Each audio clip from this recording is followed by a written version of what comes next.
There's a lot of image manipulation tricks I can teach you, but what I'm about to show you step by step is one of the best and most commonly used techniques by professional designers.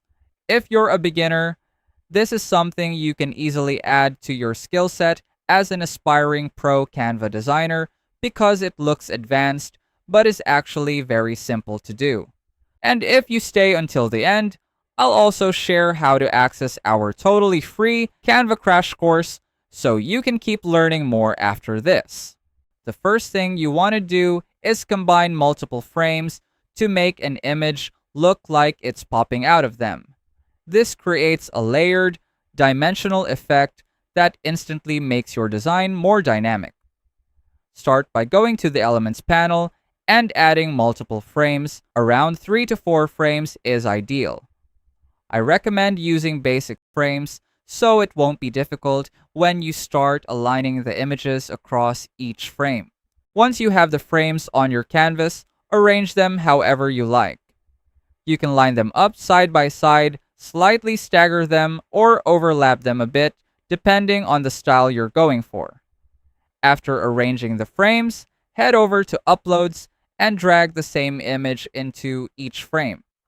Make sure every frame contains the same photo, then add that same image onto your canvas one more time, but this time do not place it inside a frame. Place it on the side for now because we'll use that later to create the pop-out effect.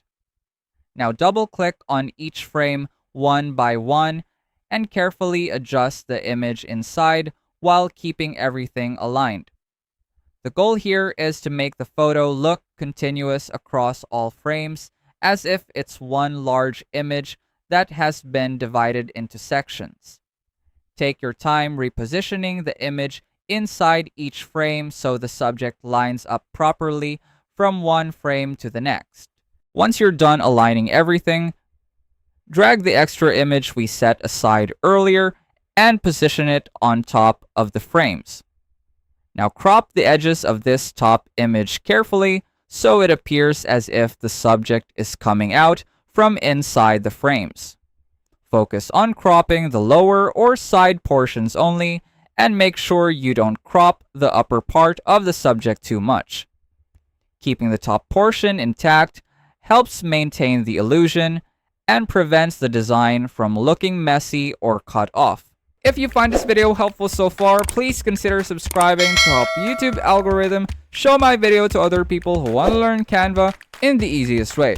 And as promised, if you want to access our totally free Canva crash course, just check out the pinned comment down below. And that's it. You've just created a professional pop-out image manipulation effect using only frames and simple cropping. With proper alignment and clean cropping, this technique can instantly make your designs look more advanced and eye-catching without using complicated tools. Let us know in the comments if you have any suggested topics you want us to cover, and I'll see you on our next video.